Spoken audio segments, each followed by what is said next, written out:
Pemirsa, kita akan memasuki Habarnam Panambayan. Badan Pengelola Keuangan Pendapatan Wan Aset Daerah Banjarmasin bersama Dinas Perhubungan Banjarmasin menggelar sosialisasi di Hotel Best Western terkait pajak parkir wan retribusi parkir tahun 2022 dengan dihadiri ratusan juru parkir yang ada di Banjarmasin. Melalui sosialisasi ini juga mengingatkan bahwa pengelolaan parkir termasuk pula sebagai pengendali lalu lintas. Badan Pengelola Keuangan Pendapatan Wan Aset Daerah BPKPAD Banjarmasin bersama Dinas Perhubungan Banjarmasin menggelar sosialisasi pajak parkir wan retribusi parkir tahun 2022 dengan dihadiri ratusan juru parkir yang ada di Banjarmasin di Hotel Best Western Jalan Ayani, Pol 4,5 Banjarmasin Timur, besukan Senin 18 Juli 2022. Wakil Wali Kota Banjarmasin Arifin Nur Wahitakuni Prima TV memandangkan sosialisasi pajak parkir sangat penting dilakukan sebagai upaya memberikan pemahaman kepada seluruh juru parkir untuk mentaati terkait pajak parkir wan retribusi parkir di Banjarmasin. Arifin Nur berharap kepada seberatan pelaku usaha restoran, rumah makan wan lainnya memberikan wadah parkir gasan pengunjung dengan nyaman wan aman. Hari ini kan kami melakukan lanjutan sosialisasi di 2022 untuk pajak parkir dan retribusi parkir.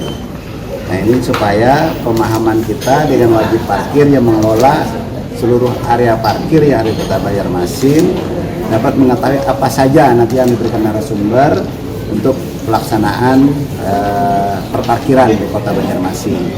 Nah, karena kita semenjak kita ada pengawasan, artinya kerja undang-undang KPK juga syaratkan bahwa mereka juga melakukan pengawasan terhadap 3 unsur di kota kita, tapi seluruh Indonesia, yaitu masalah PAD, masalah aset, dan juga pengadaan barang dan jasa.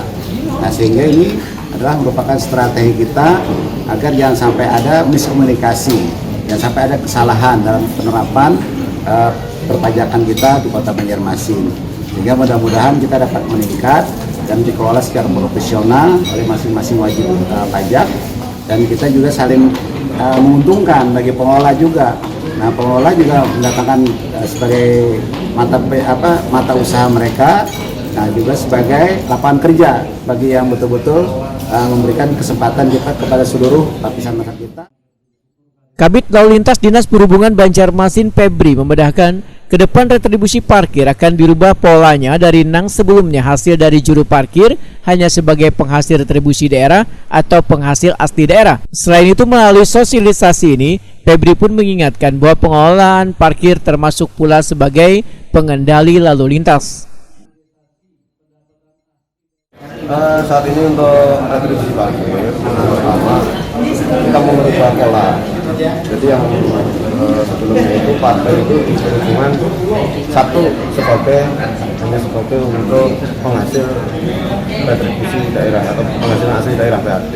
Nah, saat ini mau kita kombinasikan bahwa parkir ini sebagai pengendali lalu lintas juga.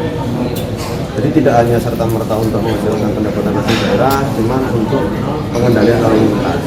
Contohnya apa? Sekarang makin banyak orang yang dari luar kota menggunakan bis trans Banjarmasin dan sekitar dan lain-lain.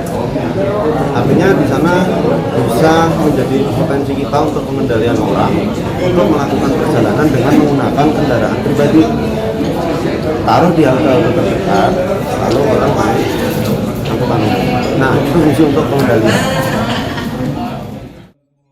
Febri menambahkan, di Banjarmasin ada sebanyak 177 retribusi parkir yang selawase diperuntukkan bagi pengendalian pendapatan daerah yang mencapai 4 miliar rupiah.